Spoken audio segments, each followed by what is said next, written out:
Hey, what's up, everybody? This is Nate, host of the Artist Exchange Radio Show, here live only on BeExposedRadio.com. Today we have a packed show. We have three authors joining us. We have Mr. Keith Kareem Williams, we have Mr. Hakeem Playboy Stokes, and we have Mr. Braheim Gibbs joining us today.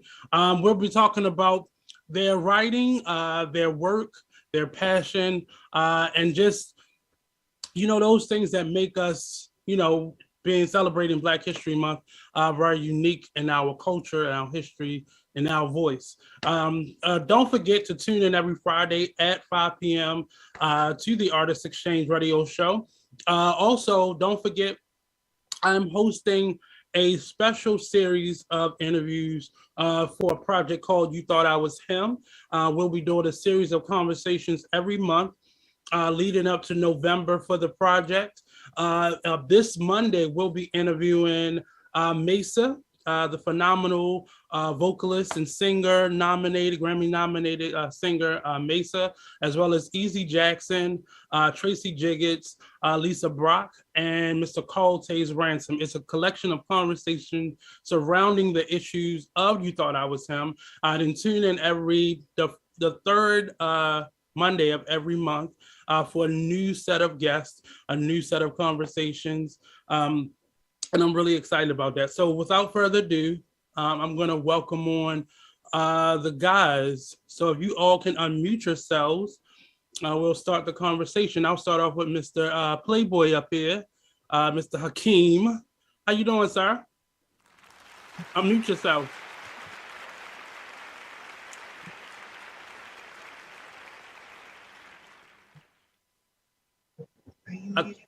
You got it? I'll start with Mr. Braheim while Hakeem is getting it on. How you doing, sir? I'm good. Did I pronounce it correctly? Say it again? Did I pronounce it correctly? Yes, you did. And thank you for that. Thank you for that. Everybody gets it wrong. You got to go to Google. Tell them go to Google. Put it in Google. Is that what you did with the Google? Right. So, first of all, sir, tell me who you are. Tell me a little bit about yourself. Well, my name is Braheim Gibbs, author. This is my second time coming out with the book. I'm a fantasy sci-fi, I write political series for Intellectual Ink magazine. So, you know, I just love what I do. Cool. And next up, Mr. Keith Kareem Williams, whole government. How y'all doing? Yeah, I sometimes I question myself in the beginning if I was going to use the middle name, but Keith Williams is so common that when you Google it, right, it's like you get everything from murderers to football players. I'm like, yo, I got to put the Kareem in there. Right. A lot of random Keith Williams out there, but you got to stand out. So tell us a little bit about yourself. Yeah, man. I've been a full-time author since 2010 when I released my second novel. And since then, I've written 21 more books. So I'm an author. I'm also a screenwriter. I write in all different genres, everything from erotica to urban thrillers to drama to romance. So yeah, I pretty much do it all. Sci-fi, everything. You're not doing much else with 21 books in 10 years, sir. Yeah, I at first, when I kind of used to do it as a hobby or on the side, but once I quit my job and I started realizing that, yo, listen, bro, if you don't write, this is the only way I bring in money.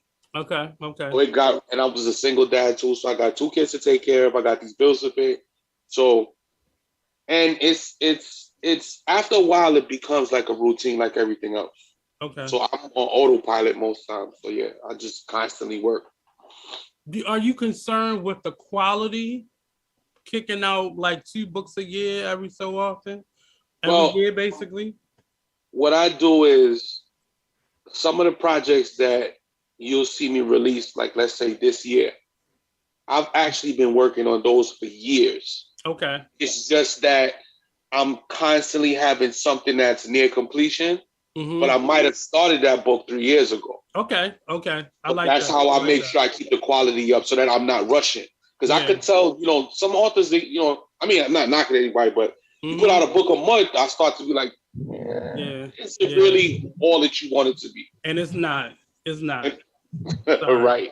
Sorry for those authors, but the quality definitely goes down, and it gives that genre of urban books a very bad name because you're not really giving your audience any growth, and you're not growing as a writer by trying to crank out. It's like our music industry now. Everything is, a mixtape version of something, and it's not any quality projects or a lot of quality projects being put out. So I like the fact that you're constantly working on things, and that gives you a chance to kind of sit that down for a second, let it rest. Let it rest, and then you pick it up with fresh eyes. I might not sometimes, and I'm also working on multiple projects at the same time. Okay. So sometimes I might just tinker with a book, and then it gets to a point where it's complete enough, where I say, all right, let me really focus in on this one and release this next. Okay. So, Playboy, how's it going? Who are you talking to? I didn't mean to put your Baltimore persona out there in front of your Philly friends. My bad. Playboy. I ain't gonna claim that. We ain't gonna claim that. He's very faithful, ladies out there. He's very faithful. One person at a time. We ain't gonna speak that one then. But my name is Hakeem Stokes. I'm an author, artist, poet, and entrepreneur from South Philadelphia. I have currently 8 works of art. I have 4 books of poetry, 2 books of fiction, and 2 books of nonfiction. I'm also a freelance writer, and I too have a column, Arts and Entertainment, which I do for Intellectual Ink magazine. Please support that movement. And I'm just trying to keep my pen flowing and trying to gain more fans, year after year. I can admit that I'm a acquired taste. So you have to take me in increments. Can't take me in all at once. You don't want to overdose.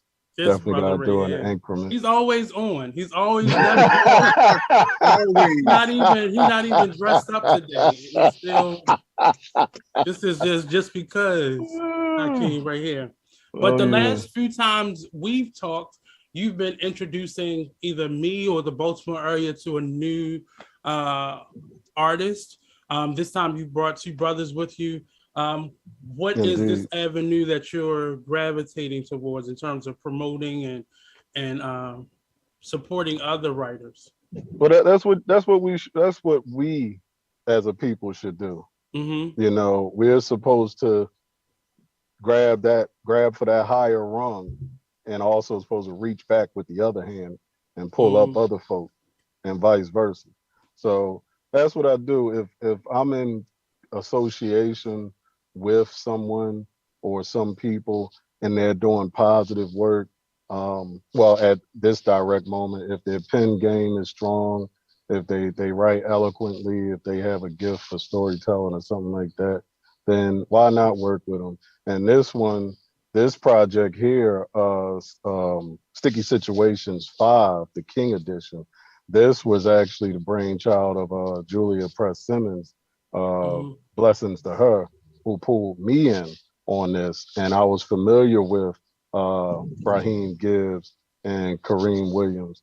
And so it was a wonderful thing. It was a wonderful culmination. I think it is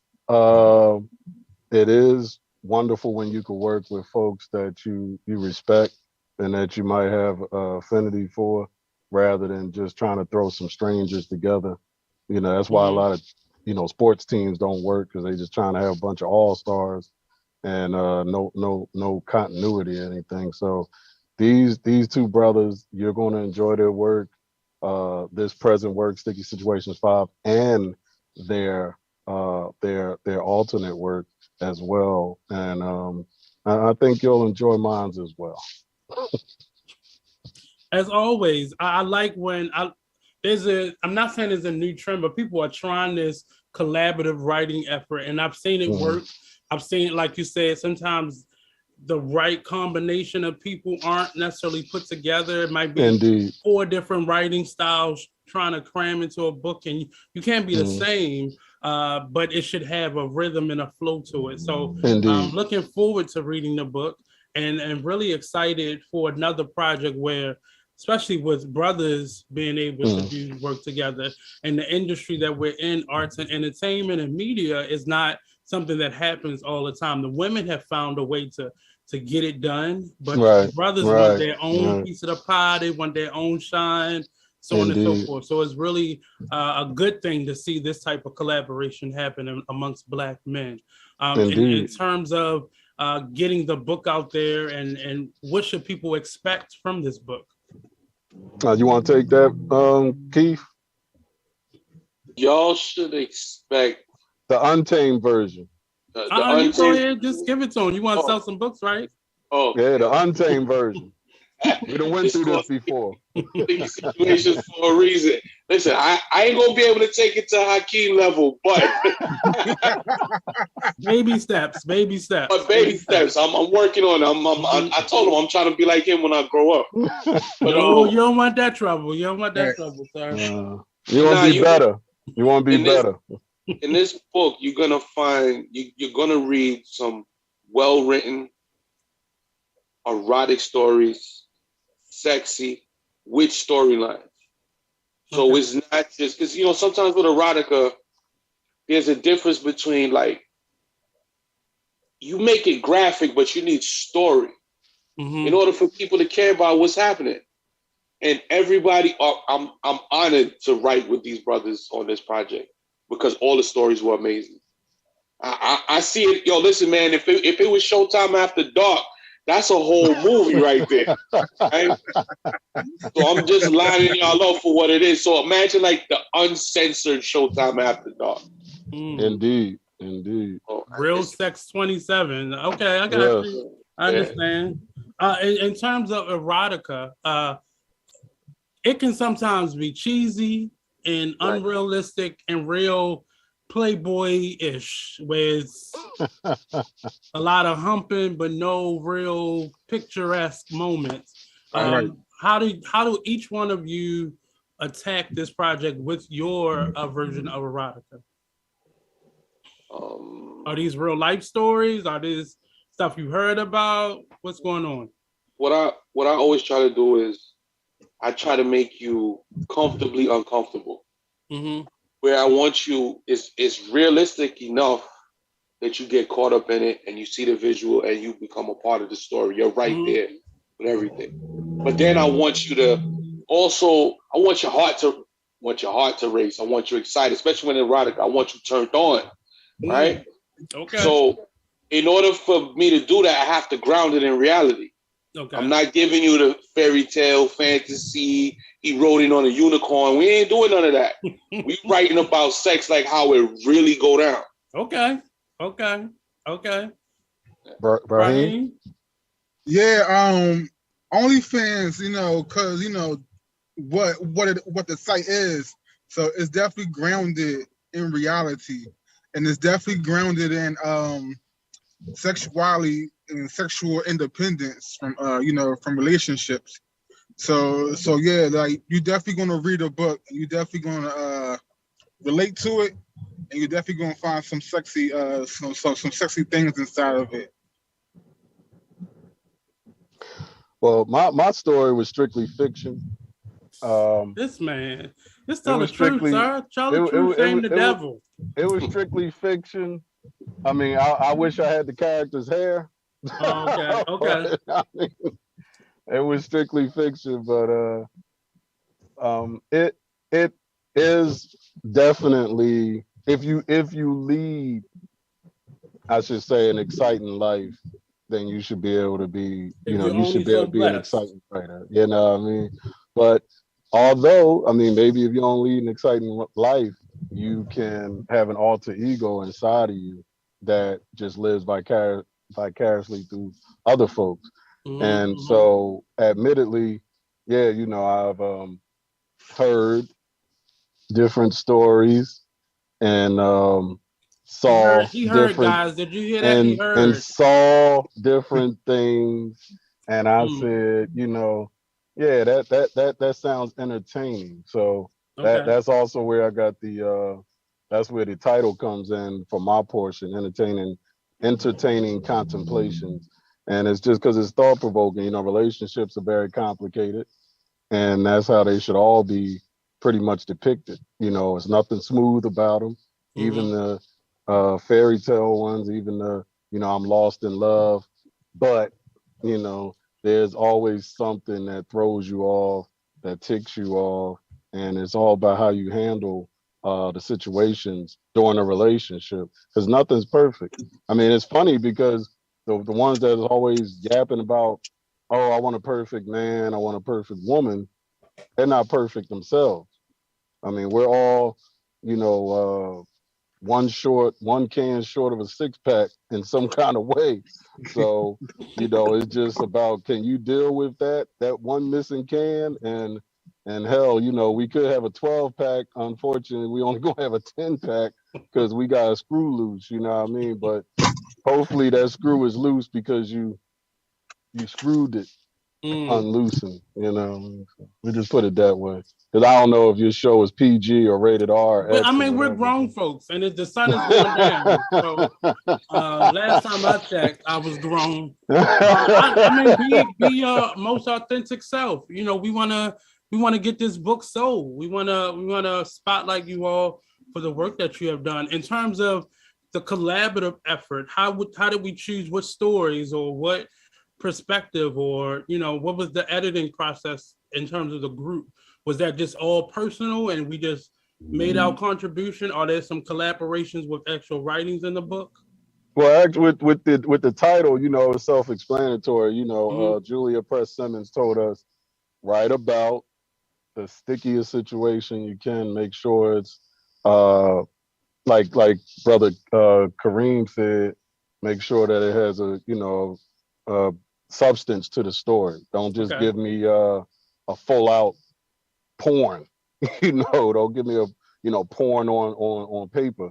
Give me something of substance. You That's know, the next project. That's the next project. But definitely make the you know, try to make those sex scenes or those love scenes or, you know, whatever, those fuck scenes or whatever. Sex scenes, yeah. Turn them up. Make sure they're turned up. You know what I mean? Make sure, like me, when I write a sex scene or any scene, I want people to feel like they're there. And especially when I write a sex scene, I want a woman to want to climb inside those sheets and be part of that work. So that's why I put so much oomph on it. You know what I mean? I try to put, you know, make them wish they was there, feeling it, touching it, looking at it, and wanting it. That's the kind of, you know, work that I put in. Okay, sorry. I'm gonna just go to the next guy because I think this how he lines them up. But I Keith, for you, how was this process working with the two guys? Was this your first time with a collaborative writing effort? No, it wasn't the first time, but this one, it doesn't always go smoothly. And this one, I'm really, like I said, I'm honored, and I was glad when I read everybody's story. We all understood the assignment. Right. I mean, we all knocked it out the park, and we understood the assignment. Okay. And so when I tackle erotica, I always, you know, I as Hakeem said, you want people to feel like they're there, right? So I know I've done my job when I get an email from a woman husband like, yo, bro, thanks. Good look. You know what I mean? What else you got, right? Because sometimes, like, I sell books, right? Like, say a couple will approach me, right?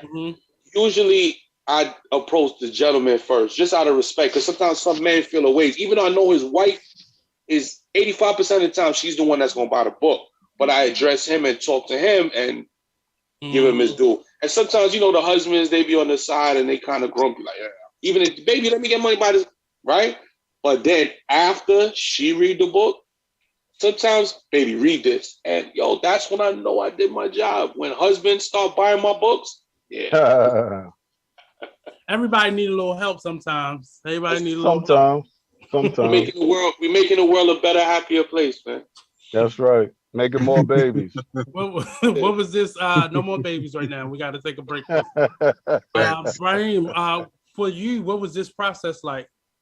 So this is my first time writing a collaborative effort, but I had fun with it. I mean, I'm aware of both gentlemen. I know Hakeem, so like I know his work already. But yeah, so when Julia approached me about the book, I jumped on the chance to write alongside these men, because you know, like I look up to these brothers' work. So when I got the chance, I definitely jumped on it, and it was an experience for me, because it's my first time publishing like erotica. So you know, I didn't know what to really expect, but Julia did an amazing job with the work I gave her. So in terms of because sometimes when you think of erotica, it's a bunch of poets up there, you know, getting off on stage, but in terms of writing it, because they be going in on these open mics when it comes to erotica, like they no holds bar, and it gets to the level of porn, but you don't want it to be like, you know, the rough, low budget porn. You wanted to, you know, have a storyline and take you on a journey. But what are some of the do's and don'ts to writing erotica? Good erotica. Like you said, just don't stuff a bunch of sex scenes in what's not a story. I mean, we got to take the readers through a story and give them the highs of the sex scenes and bring them back down through the story. So by the time the next sex scene comes, they ready and steamed up for it. Indeed. Hakeem, what's the do's and don'ts? I try to make things like realistic, but with a little fantasy approach. So no real names. We're not using real names. Okay, I got it. No, we try to protect everybody's identity, but I'm saying as far as like make something doable, not like he jumped off the ladder into it, like, you know, make it realistic. I don't know. I've been to a couple dance halls. You never. I mean, but yeah, but they ain't get into it. They got between the legs, but they ain't like, you know what I mean? The brothers like if you fall, I get you. If you falling into it from a ladder, I don't even want that one. I don't even want that. You said you like a little adventure. That sounds a little. That's adventure. Too much adventure. I don't want to walk through it. You know what I mean? You at least want the little man still right there inside the boat, like, you know what I mean? But yeah, I try to make it realistic, but give it some elements of fantasy, because you want your reader's mind to be taken away. You don't want it to be mundane. You don't want to give them the everyday. They could just look outside and see the everyday, or they could just, you know, look inside their house and see the everyday. You want them to fall inside those pages and just be, you know, lost in between those sheets. When they look up, you know, they're like, damn, I'm still here. Like, damn, I thought I was there. Like, that's the kind of reaction that I want when you're engulfed in your writing, whether it's a sex scene, whether it's a love scene, fuck scene, whether it's just walking in the park in a picturesque day, you know, sunshine and blah, blah, blah. I want you to smell the roses when you're walking through the park. I want you to hear the birds. I want you to see the meadow in the distance. Like, I try to be as descriptive as possible without a lot of write-ons and without a lot of run-ons, and without something that's not too unbelievable. You know, you got to take their mind there, and then you got to take them past that line, but then you got to make it realistic and reel them back a little bit. And that way, it's fantasy. It's not the totally unbelievable. Like, nobody's going to believe. A bunch of people in the emergency room I mean, exactly. I mean, like you said, in the dance hall, they go from the dance hall to the emergency room. You know what I mean? But I ain't trying to do that. But big up to all my Jamaican masses. Keith? Well, for me, the do's and don'ts of writing erotica is pretty much, you know, my philosophy all across the board, no matter what genre. And that is, don't be afraid to put yourself on the pages. Pull from your own experience. Anytime you pick, you know, because you pick up a book and you can always tell when someone is writing about something that they don't know anything about, or they just pulled it out of thin air and just making things up. It doesn't resonate with readers. And it's not necessarily that the author doesn't have experience in what they're writing, is that they were afraid to put themselves and their experiences on the pages. They kind of hide. Don't hide. You have to shake that off. There was a time I caught myself in terms of the romance and the erotica that I was writing. I was like, man, I gotta mix it up a little bit, because my readers could almost tell the type of woman I like. You know what I mean? It started to, you know what I mean? Telling on yourself. I was telling on myself. I said, no, I gotta switch it up a little bit. But you can tell any good literature pulls from life. Personal experience. That's the personal experience. It's just like a science fiction movie. There's a reason why some science fiction work and some doesn't, and some works because there's humanity in the story. People forget that. You could put all the laser beams and aliens and space fights that you want. If it lacked that human element that people could relate to, it's not going to do well. It's the same thing for erotica. It seems, and that's one of the, I read a lot just for the pleasure of it. And I can often tell when an author is removed from the experience that they're trying to convey, because it almost seems like they have a person in mind that they're writing for versus letting it just go through you. Everything ain't got to be your personal experience, but how would you feel? And a lot of books like this are void of personal connection to it.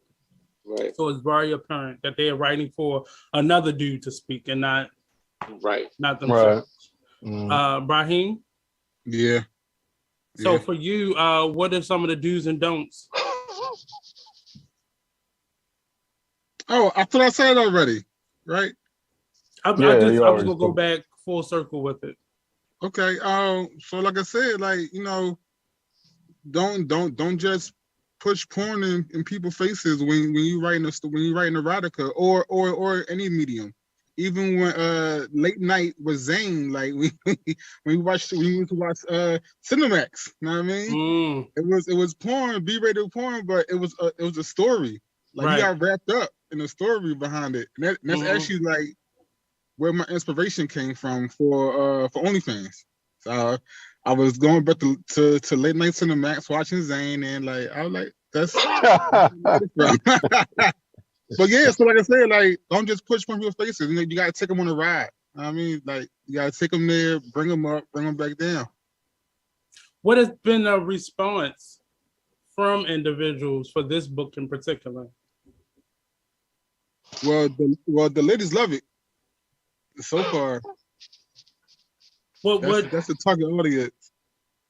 In terms of marketing this type of book, how do you do so? I mean, outside of the interviews and such, how do you present this? Because erotica isn't something you can just, sit on the table, but it has to be something that you explain and, paint pictures.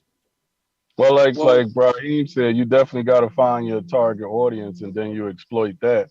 So you're not going to go to a children's book festival with this joint, but when you hear that some sisters are having toy parties, or if you hear that hey, they might be doing a pregame before they go to a sex club, or if you hear that a pregame, explain this, sir. We not just gonna roll past that. Or if you hear that ladies getting ready, chicks are getting ready to have a ladies' night, you want to do that. Or if a few shorties, not so much officially like a book club, but just ladies that like to hang out together and like to talk their shit, you know, you definitely want to target that audience. So, you know, and also you don't leave the brothers out too, because like brother Kareem said, you definitely want to involve the brothers as well. They could take some pointers, and if not take pointers from your work,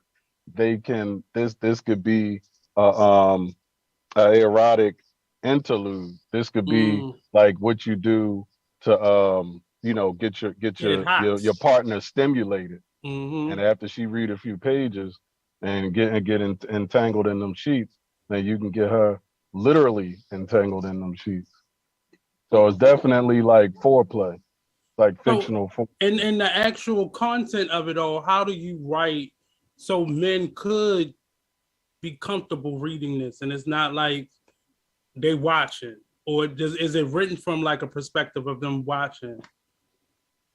Well, what I try to do is, what I try to do is, in my narrative, I'll go back and forth. So she's doing something, and you kind of get her perspective, and then I'll do it with the next paragraph or the next thing that they do or whatever. I'm giving you both perspectives at the same time and weaving them together. It's tricky to do. That's how come, you know, some erotica don't work, because it's. But I listen. You know what I mean? Because it's almost like I joke with my readers, and I'm like, yo, man, it's like being a good lover, right? Because women will ask me, how can I write the female perspective like that? And I'm like, not bragging, but I pay attention. Like, you know what I'm saying? I'm not coming in here like I'm just hammering nails. I'm paying attention to what she like. You know what I mean? That part. You know what I mean? So it's the same thing with writing it. If you make love to or you have sex with women and you're doing it right, then you should be able to write it too, because you understand what they like. You understand what stimulates them and so on and so forth. So then I just flip it onto what I like, and I just do what I would do. And that's how I write in the character's head. So that's how I kind of handle that. So men and women could pick up my book, and both of them could, you know what I mean? Both of them would get into it. Everybody get into it. That's interesting that you had that perspective, because my next question was going to be, will this be an audio book, and who will be telling the story? Kareem. I want me to read it. So you doing the audio, sir? Hey, listen, I'm down. Let's go. I'm with it. I got a couple suggestions for you, depending on what you're looking for. Just tell me what you're looking for. Okay. You want it sultry, or you just want it sweaty? I got you. I got a couple. Was that an option for you all to put this in audio, or would that be? It was lightly talked about, but we never sat down at the table and really chopped it up. But it's definitely hey, there go the genius right there. It was definitely you know, kind of just kicked around, but because actually Brother Kareem was the one who kind of threw that out there on the table. So it may be in the works. It may be in the works. I mean, it depends on the response that we continuously get, because primarily, I mean, preliminary in the preliminary, we are getting very positive responses from the audience. I mean, I have probably a greater percentage of women that's buying it, but I also have a percentage of men, a smaller percentage of men that are getting it. So the long as everything remains positive, we can indulge in another step, you know, because if it's not worth doing, I'm not gonna waste any money or any time on it. But this is a quality product, and with some quality writers, you know, like the Braheim and Kareem said, this was actually a great chance, because I'm a virgin at this. I never did I never did this before, so I'm a virgin to many things, not just this, but you know, this was you outside, lightning can just happen. I'm just going this was an honor and a privilege and a challenge. Okay. You know, because also I know this is veering off, but also I've never written a condensed version of a story. I have 2 novels, so I'm used to writing in that full out form. So for me to condense a beginning, middle, and end into a bit part was very challenging for me. So I liked it. I stepped up to the plate and I hit a home run, I believe. But that would be for the readers to decide. It's always, I like a challenge. I like to see artists Absolutely. stretch themselves. Absolutely. And not that your book is considered urban, urban, but one of the things that I have with a lot of Black authors that just keep cranking it out, that they don't, challenge themselves that way. They're all about what's next. They're not even thinking about right now. It's just, how does this story connect to what I'm gonna write next? And it doesn't have any continuity, and that book normally feels rushed. So, challenging yourself that way is definitely, because it may take you into other, platforms in terms of writing.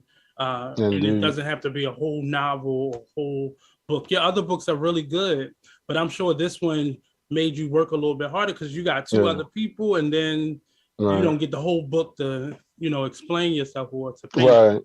Yeah, thank you for that, though. I appreciate the accolades. And I had to step my game up, man, because them brothers, them stories are not just because I'm writing with them, but those stories were very nice. And I get responses from everybody, not just from mine. Like, people read the entire book. They read all 3 selections. They're not just reading entertaining contemplation. They're reading, wildflowers and bullets and any fan. I mean, what is it? OnlyFans? Like, they're reading everything. Like, when I got the book, I was excited myself to read all 3, all their stories, because I read my story like a billion times, but I was excited to read their story as their stories as well. So it was definitely a labor of love. I mean, some people don't care, a lot of times, like me, I make money, I got money, so I don't do a lot of things for money. I do a lot of things for the love, like you said, pulling these 2 brothers, meeting these 2 brothers, and giving other folks layups and alley-oops and things like that. That's all from the love. Like, people gave me a leg up, and you definitely got to pay it forward. You got to continuously pay it forward. You can't be selfish with anything. Opportunities, art, help, whatever you got to offer to the world, you should dispense it, but meagerly. You can't give it all out, but you should, what you can give out, you should be charitable with that, alhamdulillah. And it's a different process. It's one thing for you to just promote other authors or help represent them, but when you put your work with their work, that's a level of trust. That's a level of, openness and vulnerability that especially men don't like having. That's why we don't see these types of projects with a group of men, because that's kind of personal. It's like, doing a threesome. It's a little, you gotta watch out sometimes. Yeah, you gotta watch out, and that's why I would never do a threesome with another dude. It would definitely have to be with 2 women. But the thing is, I didn't want to do anything and it'd be hot garbage. I mean, I didn't want, like, the other 2 brothers, like, oh man, this is hot garbage, I'm the only one standing out. Like, no, all 3 of these stories can stand on their own. So it's a beautiful thing that it was a culmination. So it was a beautiful thing that they came together. But and no pun intended. And the other thing is that I'm excited because I'm going to speak it in. I hope these 2 brothers expound upon their stories and write full-length novels from them. So I'm looking forward to that in the near future. Yeah, I definitely get that. In terms of in the future, you said, will we see either these stories be expanded or a different genre, or how will we go about future collaborative work with you guys? I would write with these brothers anytime. I enjoyed their stories, and look, man, if I'm keeping it a buck, sometimes I get approached to work on projects, and I'll work with anybody, but also like you just said, you attach your name to something, right? So you don't. everybody's not on the same skill level, right? And you just can't get mixed up on. If you was a musician, right, and you in the top, you know, you're not gonna get on a mixtape with any and everybody. You're not gonna get on everybody's record. Mm-hmm. So I would work with these gentlemen anytime. And the thing about it is, the beauty of it is, and I think when we speak of brothers not collaborating more, you can't be afraid to be challenged and pushed. Yeah. Steel sharpens steel. So it's the same way, like if we were rappers in a studio and Braheim might drop a verse and I'm like, oh damn. And I might have to tear up my verse and go ahead and do something else. And it depends on your mentality and where you're coming from with it. It's not coming from a jealous place. It's coming from a place that, yo, we gonna make this be the shit. So everybody is pushing each other to do the best that you can and to challenge yourself. That's a beautiful thing. That's how you evolve. That's how you grow. That's how you get better. That's how you become a monster at whatever it is that you're doing. Indeed. Brian, you have anything to add? Oh man, it's so hard to follow behind these guys, man. We've been doing these interviews. The last thing I want to do is follow behind Hakeem and Keith. I was like, oh God. So yeah, like I said, in the future, I would love to. Like I said, it was an honor writing with these two dudes. These dudes are veterans to me. So yeah, definitely. I believe there's another sticky situations coming out. And if they would ask us to write on that one too, I mean, I already have a story done waiting for it. So yeah, I would definitely. Said I'm finished. There you go. I already got some finished. He on Sticky Situations 3 right now, sir. So y'all gotta step it up. He already on part 3. Y'all still thinking about 2. There you go. And I would love to keep. You know, I love sequels and such when they're good. I would love to see this progress, so it becomes kind of a blueprint in how to work together. I like the backstory of things, and that makes me more invested and more interested in what the actual story is. Outside of making it an audiobook, would something like this be in another genre, in the world of streaming networks and more possibilities for Black content creators? Would that be a possibility also? I would love to. Yeah, I would love to see that, because I also feel that in terms of our stories, Black folks, there's a lot more stories to be told than what we're seeing. Right. You know what I mean? There's a kind of typical blueprint for what, let's say, mainstream allows, because there's a comfort level. Oh, we know this works. Yeah. But if you never give out, because I'm saying, like, listen, on the weekend, you have romance comedies from other cultures and other ethnicities that come out and they invest and make money. Our stories too, they have value, but they only invest in certain type of stories for some reasons are nefarious. Some of it is just like why they'll make a reboot an old franchise because they know it's guaranteed money, or they believe it's guaranteed money. Yeah. But so we have to fight and create content that reflects us, all aspects of us.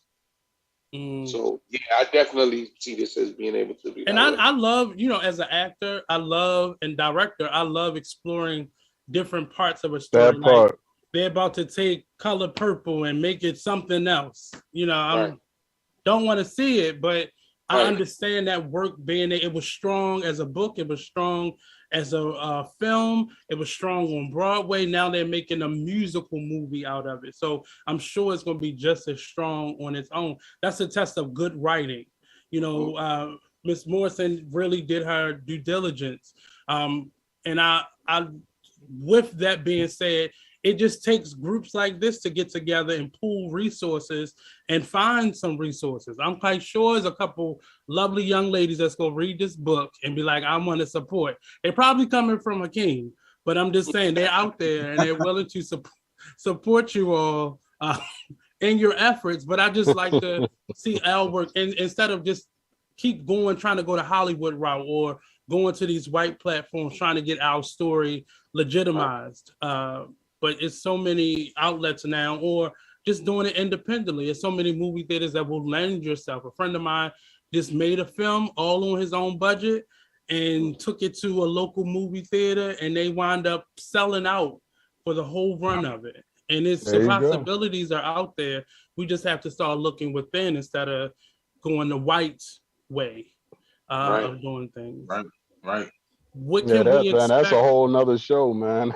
You know, about is it selling out or is it selling out? You know, that's a whole another show right there. We all want to eat though. We look at it, we want to eat, we want to get paid. But what longevity cost are we losing? You know, you hearing a lot of people now, a lot of actors that were like in Fridays and movies like that, they're speaking out now saying they only got a couple dollars and some other institution owns their likeness now. So, you know, everybody's selling off their catalogs. That's legacy you destroying.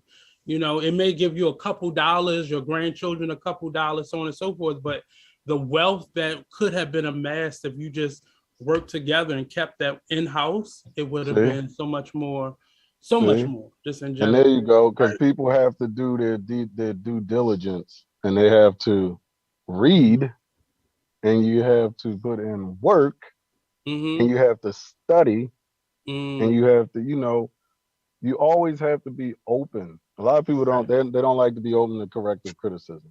They always think their way is the best way, and it's the only way. Nah, I listen to my elders. I pay attention to my elders. And sometimes, you know, like they say, the young shall teach the old. So I listen to, you know, people, period.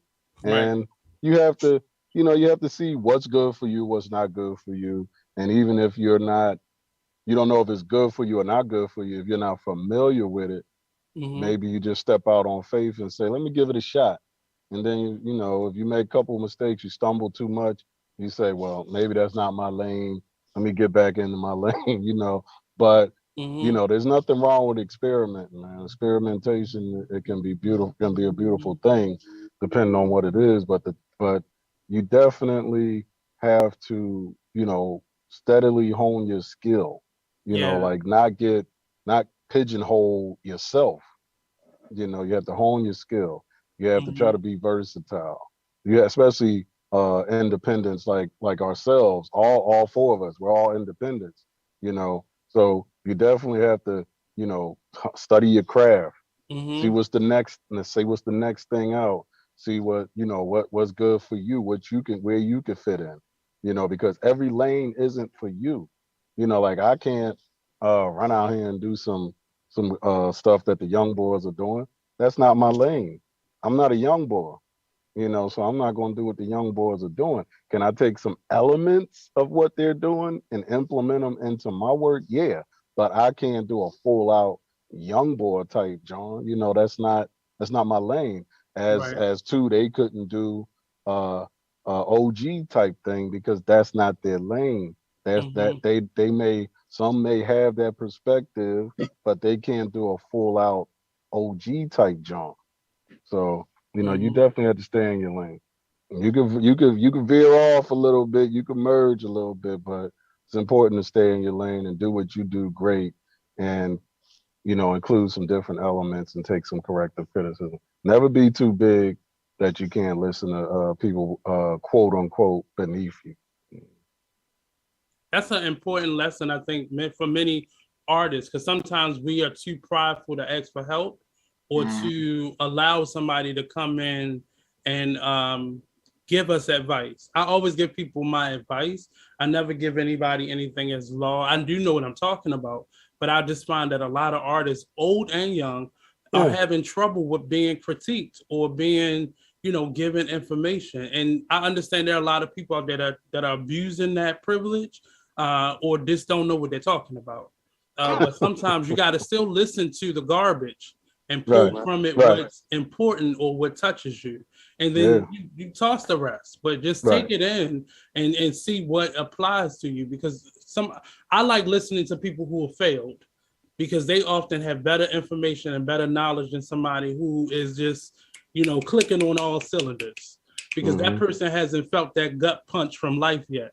You know, I want to see that. And I like when, you know, Hakeem sent me the information for this. I was really, you know, thrown back because I'm used to women writing like this or a guy doing this on his own, but not a group of guys getting together trying to create art and we the new Belle Biv DeVoe. Okay.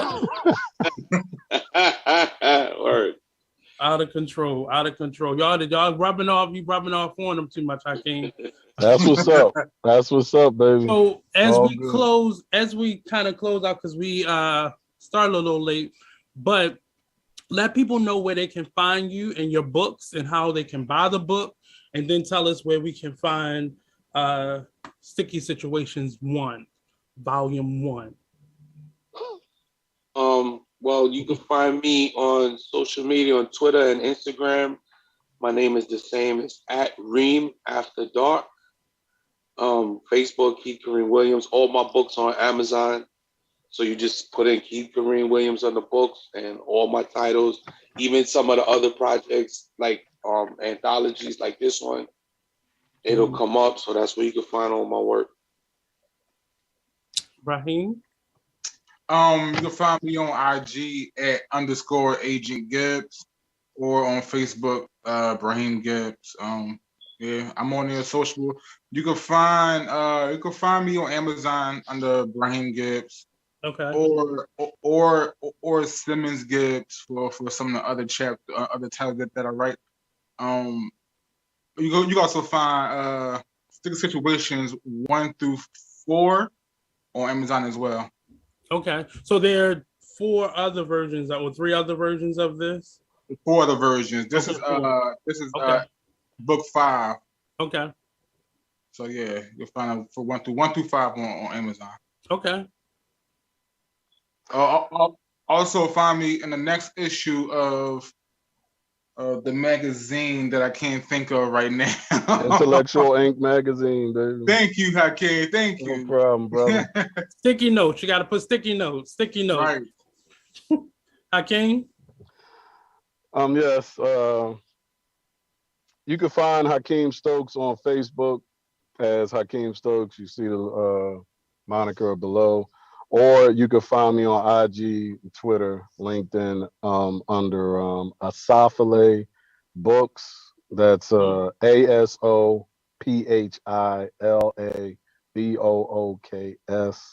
ASOPHILABOOKS.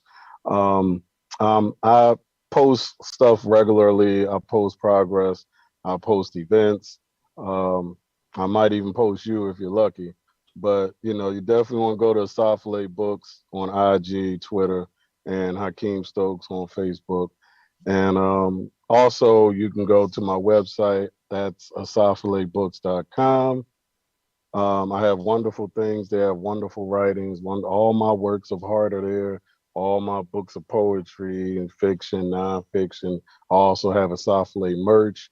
You can get some merchandise and support the movement. Nice tees. I didn't even think about wearing my t-shirt today. It's all good, brother. It's all good. I appreciated the support, but you know, so you want to inbox him and ask him the quality of the merchandise. I'm sure real it's good quality. I got my Beardism jacket. There you go. Everything Beardism and Devour. And we have all types of monikers there, but I mainly go with the Beardism and the Devour, of course, you know, and I like my Swahili words on the hats, you know, definitely strength and knowledge and wisdom within those crowns. So please become a supporter. And as Braheim said, you can definitely, and you can find my work as well on Amazon.com, or you can get it from asaphilebooks.com. And Sticky Situations 5, the King Edition, Braheim Gibbs, Keith Kareem Williams, and Hakeem Stokes were the authors of that. We hit the trilogy, did the Waiting for a Lucky Young Lady to fall in between them sheets. Just open it up. All you gotta do is open it up. Open it up. That first paragraph for the first story is enough. Oh yeah, Kareem did his thing on there. I was like, way to open it up, bruh. Way to open it up. Definitely. So I mean, if they don't things, get sticky from that, I don't know what to tell them. you can't give them everything in the first paragraph. You gotta make them get to that last page. Oh, he got them sticky, and then the rest of it made them wet. Yeah, So I warmed up. I turned over the engine. There you go. It might be. You might have to get a new trilogy. We do a sticky and wet trilogy. I'm with it. So one, I'm gonna have to figure out something how to bring you guys down here for maybe like a book signing, or I don't want to call it just a signing because I want Whenever y'all to you're ready. do your work. Yeah, we could do a forum. We could do a forum. We could do a Q. I definitely want to do a Q&A. You bring the people to us. You give us the I'm dates. gonna call it you Roses and Beards. That's gonna be the name of it. There you go. I'm gonna put some roses in my mouth and be like, "Come and pick them." No, not that type of rose, sir. Come and pick them. But so I'm gonna definitely, talk to you guys about coming down here. Do you have any other signings coming up, or any other collaboration where y'all gonna talk about the book or bring it up?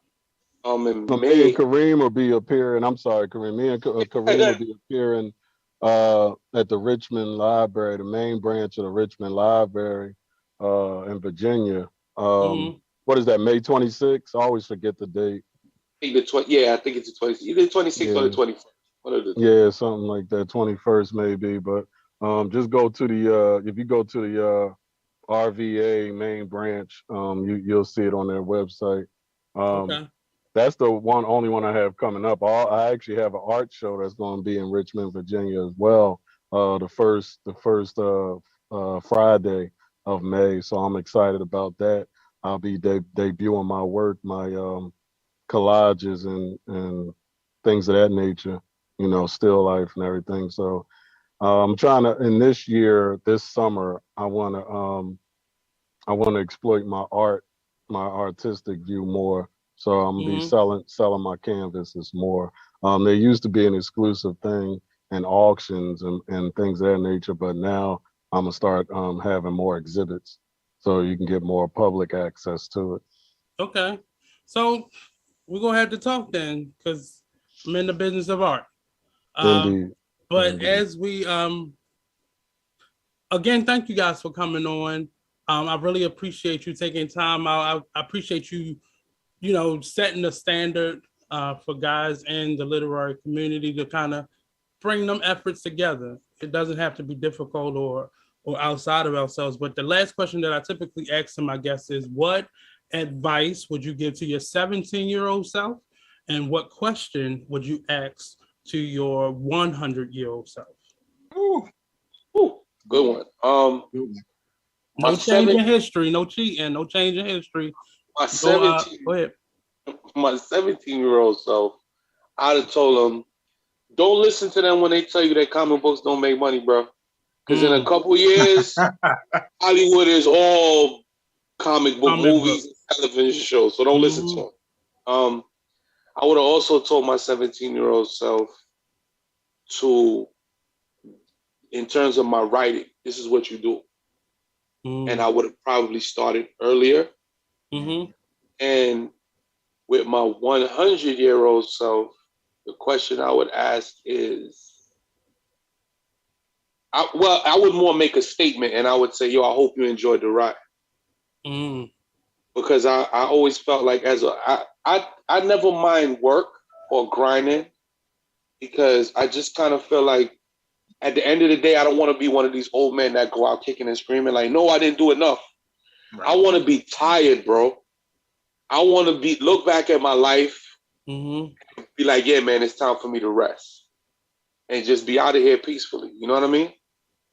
So that's my answer to that. Mr. Braheim?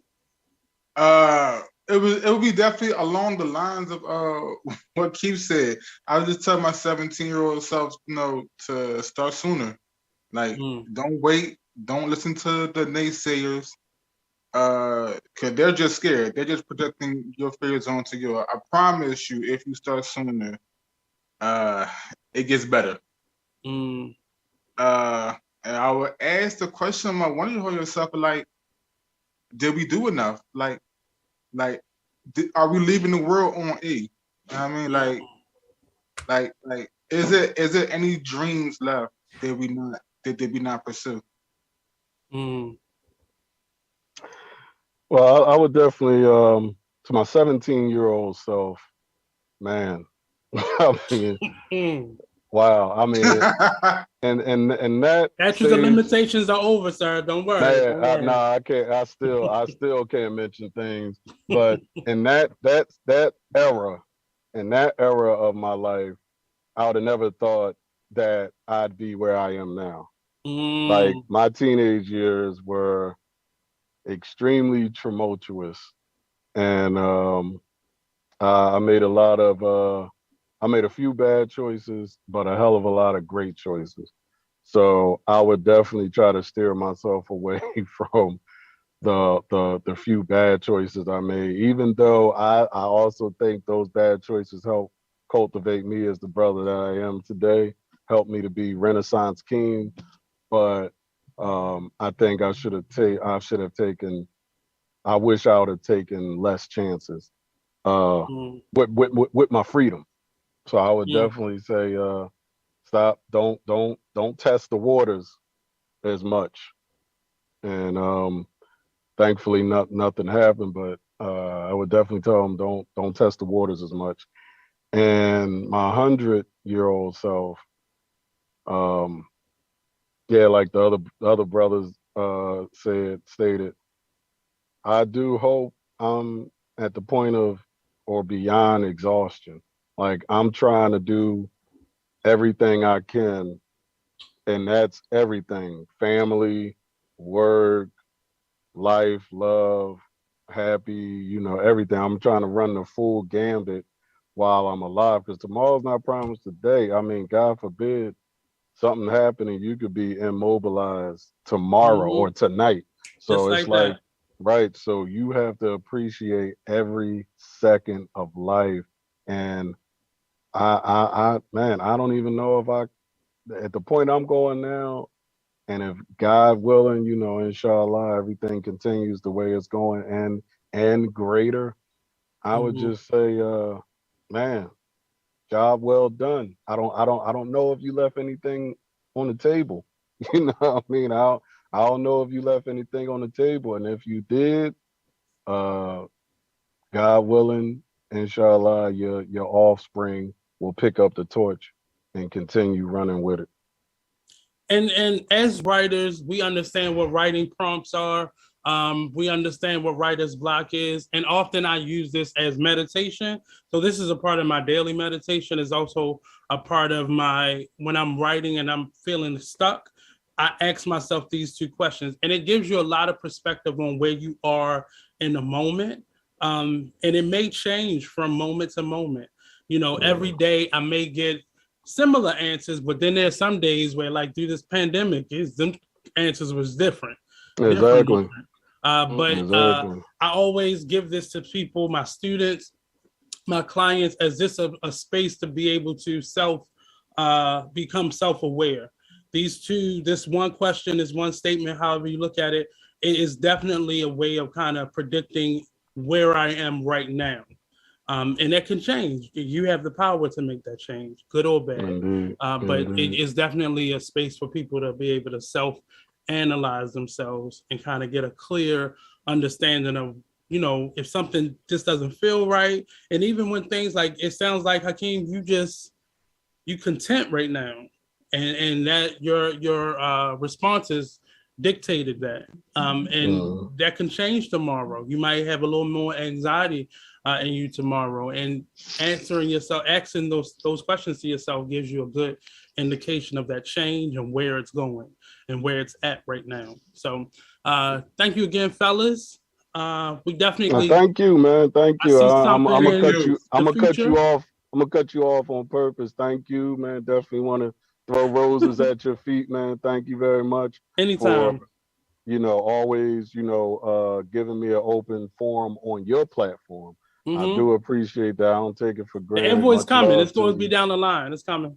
Indeed, brother. And, I think I love the work that you're doing in the DMV, especially in Baltimore, one of my second pseudo homes, But, definitely big up Baltimore, man. You definitely always carry big Baltimore on your back. And you definitely make Baltimore proud, Charm City. You want to Charm City's finest jewels, brother. Thank you, sir. Thank you. And it was great meeting you guys. And I look forward to, meeting you in person. We're going to definitely work on getting you all down here soon. And I wish you all well. Keep writing. Keep giving people them jewels of information and entertainment. So I appreciate you guys. And definitely, if there's anything I can do to help you all, definitely reach out. You want to come back on? Just hit me up. You have my information. Feel free.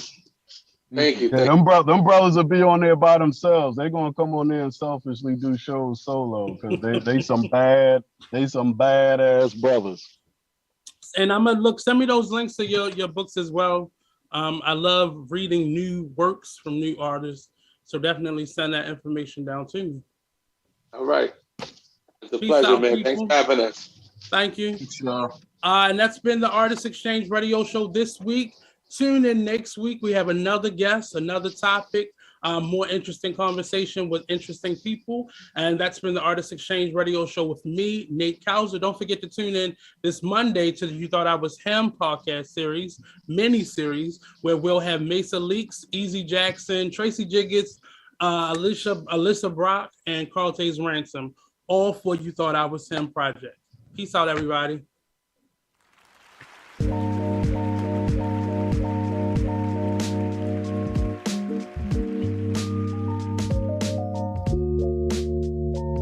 Let's go.